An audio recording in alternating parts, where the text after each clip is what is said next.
тек қана бір күнде мысалы көп тапсырмалар болған кезде ғана план құрған, ол меніңше дұрыс емес. Адамдардың мнениесі жайлы ойлану, тикток, телефон, әртүрлі керек емес сообщение, уведомление, блокнотыңызды ашыңыз, не болмаса жазған приложение болса, ашып қараңыз. Сәлем достар, сіздермен бірге мен Мереке. Өздеріңіз біліп отырғандай, бұл видео бізде қалай план құру қажет сол жайлы болады. Алдыңғы видеоларда мен бұл тема бойынша видео түсіргенмін, сонда қарап жүрсеңіздер болады. Ал енді көп созбай видеомызды бастайық. Ендеше мендегі бірінші совет general. Барлық кезде есте сақтау керек екі совет бар. Біріншісі, ол бізде бір күнге үлкен орындалуы керек нақты план қою. Мысал ретінде сіз химия биологияны таңдайын деп жатырсыз. Биологияны көп оқисыз, бірақ химиядан мысалы ешқандай тапсырмалар орындамайсыз, параграфтар оқымайсыз.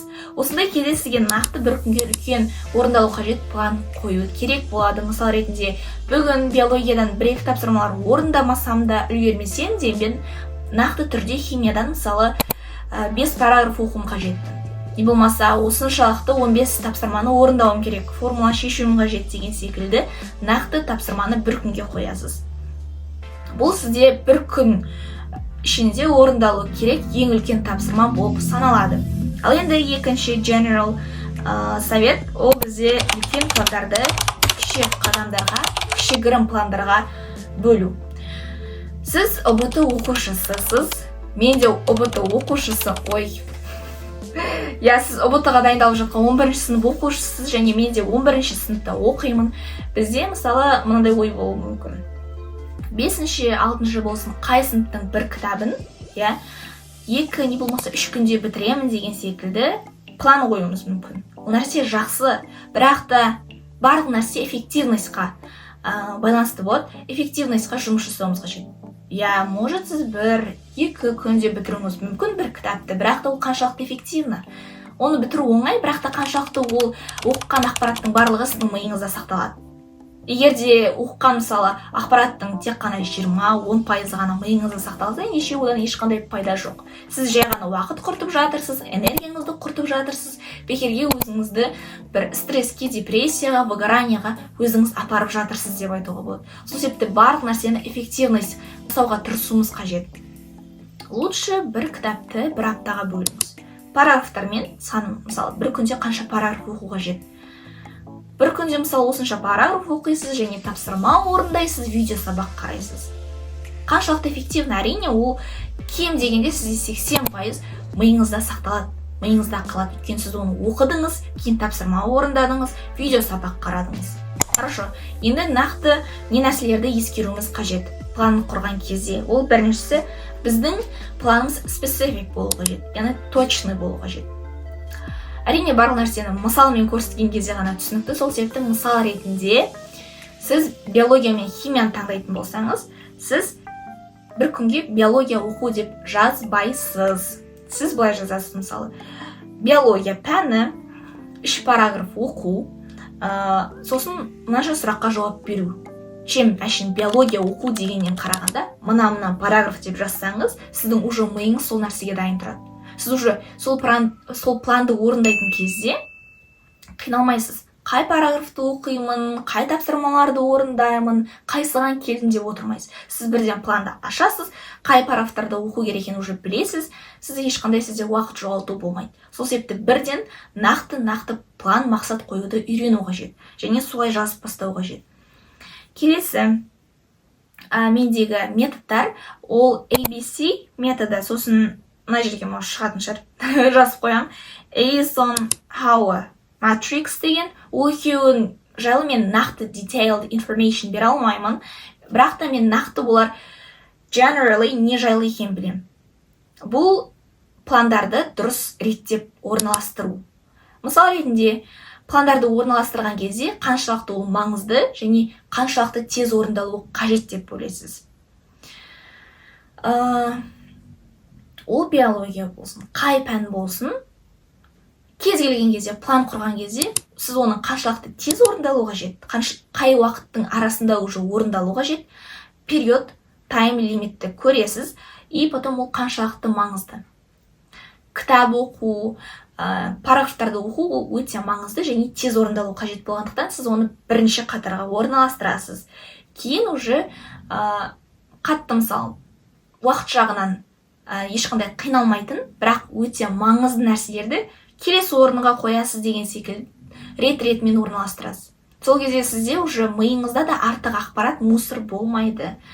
Пландарды өзіңіз дұрыс реттеп қоятын болсаңыз, оларды дұрыс реттеп жазатын болсаңыз, бірден сол пландарды орындау өзіңізге оңай болады. Келесі ол бізде блокнот не болмаса to-do list, календар деген секілді приложениелер қолдану планға арналған. Мысал ретінде маған осындай арнайы блокнот арнаған эффективно көрінеді, өйткені мен осындай блокнот арнағаннан кейін уже қаңтар айында скоро 1 жыл болады. Мен жай ғана өзімнің қандай прогресс жасап жатырмын, сол нәрселерді салыстырып қарай аламын. Мысалы, алғашқы бастаған кезде менің пландарым қандай еді, қазіргі пландарым қандай деген секілді салыстырып қарап, қандай прогресс болып жатыр, соны анықтап біле аламын. Ал енді сіз көбінесе әртүрлі гаджетпен жүретін оқушы не болмаса адам болсаңыз, ендеше әрине сізге әртүрлі приложение арқылы план құрған жеңілірек, тиімдірек болғандықтан өзіңізге тиімді бір вариантты таңдағаныңыз дұрыс. Келесі, бұл план құруды привычкаға айналдыру.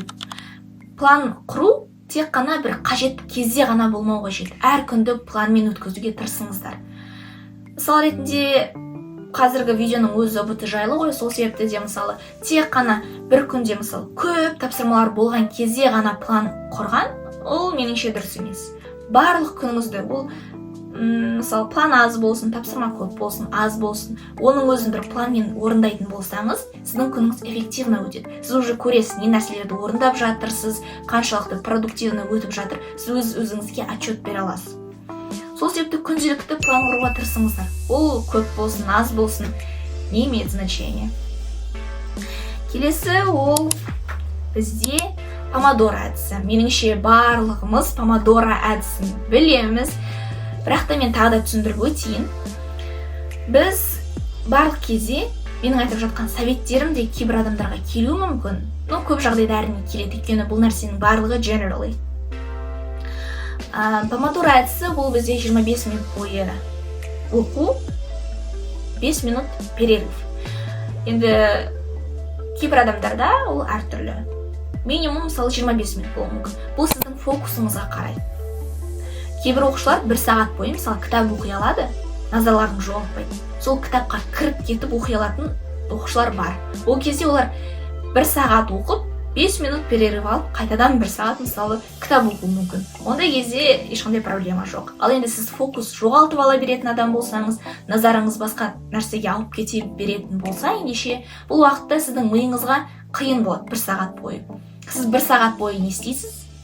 Егер сіз 1 сағат бойы только кітап оқимын деп ойлайтын болсаңыз, бірақ шын мәнінде сіздің фокусыңыз только 25 минутқа жететін болса, ендеше қалған мысал ретінде 35 минут бойы сіз басқа нәрселер жайлы ойлайтын боласыз. В общем, барлығын алған кезде, барлығын қосып қорытындылайтын болсақ, жаңа айтқандай барлығы продуктивностьқа жұмыс жасалу қажет. Сол себепті сіздің назарыңыз қанша уақытқа созылады, қанша уақытқа жетеді, сол бойынша перерыв қойып, қанша уақыт бойы оқисыз, соның планын жасау қажет. Мысал ретінде менде әртүрлі. Но көбінесе 40 минут, не болмаса 45 минут. 40-45 минут арасында перерыв алуға тырысамын. Бірақ та перерывты алған кезде де сіздің 5 минуттық перерывыңыз 30 минут бойы не болмаса 1 сағатқа созылып кетпеуі қажет. Сол нәрсені де қатты қадағалауымыз маңызды. Келесі, бұл бізде monitor progress, не болмаса quick review деп аталады. Бұл бір күнді өткіздіңіз бе, жатар алдын блокнотыңызды ашыңыз, не болмаса жазған приложение болса, ашып қараңыз. Бір ревайзинг, қайталап өтіңіз. Не нәрсені орындадым, не нәрсе орындалған жоқ, қандай тапсырмалар орындалған жоқ, мен оларды не істеймін? Келесі күнге қоямын ба, келесі аптаға қоямын ба деген секілді бір ревайзинг қайталап шығыңыз. Сол кезде сіз өзіңізге отчет бересіз. Күнделікті отчет ол өзіңіздің күнделікті қандай прогресс жасап жатқаныңызды тексеруге, анықтауға бірден бір керемет құрал не болмаса метод болып саналады. Сол себепті үнемі өзіңізге отчет беруге тырысыңыз. Қайталап шығыңыз. Так, келесі, бұл сұрақтар қою. Қандай тапсырмаларды орындадым, қандай тапсырмалар орындалған жоқ, қай тапсырмаларды басқа күнге қоямын деген секілді сұрақтарды қойыңыз. Келесі нәрсе ол жаңа айтқан фокус сақтай алмайтын оқушы болсаңыз, ендеше қандай дүниелер сіздің назарыңызды ұрлап жатыр. Бәлкім бұл керек емес бір ойлар. Кейбір адамдардың мнениесі жайлы ойлану, TikTok, телефон, әртүрлі керек емес сообщение, уведомление секілді дүниелер болса, ол нәрселерден арылуға тырысыңыз. Сізде бір жыл ғана бар. Ал егер точно айтатын болса, 9 ай ғана. 9 айды дұрыс жұмсауға, уақытыңызды дұрыс құртуға, продуктивно өткізуге тырысыңыз. 9 айда еш нәрсе өзгермейді. Сол себепті TikTok'ты удалить етсеңіз болады, Instagram'ды удалить етсеңіз болады. Қайтап 9 ай бойы продуктивно дайындаласыз, жоғарғы балды аласыз. Құдай қаласа. Келесі нәрсе бұл бізде сіздің көп уақытыңызды алатын, жоқ, дұрыс айтқан жоқпын, дұрыс жеткізген жоқпын. Келесі нәрсе бұл сіз қай жерде, именно үйдің қай бөлмесінде өзіңіздің көп уақытыңызды өткізесіз. Оқумен, мысалы компьютерде жұмыс жасаумен, кітап оқумен деген секілді, конспект жазумен, қай бөлмесінде көп уақытыңызды өткізесіз. Именно сол бөлмені атмосферный қылуға тырысыңыз. Егер сіздің оқитын жеріңіз, стол болсын әртүрлі, партаның үсті болсын, ол таза болмайтын болса, ол жер мәсі, жан-жағыңызда мусор, бір конспекттер, керек емес түсініксіз бір блокноттар, әртүрлі конспекттер жататын болса, ондай кезде сіздің миыңызда ендеше ақпаратты қабылдау қиын болады. Сіз когда өзіңіздің оқитын жеріңіз әдемі, атмосферный болып тұрған кезде, сізде де у вас появляется желание, чтобы учиться. Сол себепті де өзіңіздің көп уақыт өткізетін жеріңізге бір жарты сағат, не болмаса кемі 5 минутыңызды арнауға тырысыңыз. 5 минут бойы не істейсіз? Әрине 5 минут бойы сіз жинайсыз, керек емес нәрселерден тазартасыз, ал былай әртүрлі шатасып жатқан нәрселерді, дүниелерді сортировка жасайсыз.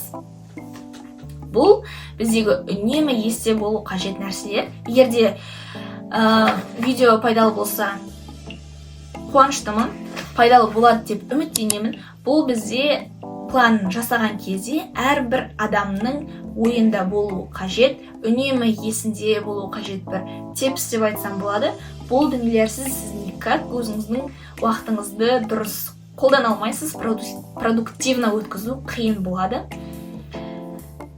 Видео ұнаса, комментарий қалдырып кетіңіздер. Видеоны қысқа, нақты, специфик қылуға тырыстым. Сол себепті де комментарияларыңызды қалдырып, менің айтқан тепс, совет болсын, оларды қашаннан бері, бәлкім бұрыннан бері қолданатын болсаңыз, сол нәрсені де бөлісіп кетіңіз. Не болмаса комментарийға өздеріңіздің ұсыныстарыңызды қалдырып кетсеңіздер болады, чтобы басқа ОБТ-ға дайындалып жатқан оқушыларға да пайдалы болу үшін. Және менің каналыма тіркеліп, лайк басып кетуді ұмытпаңыздар. Сіздермен болған Мереке. Пока-пока.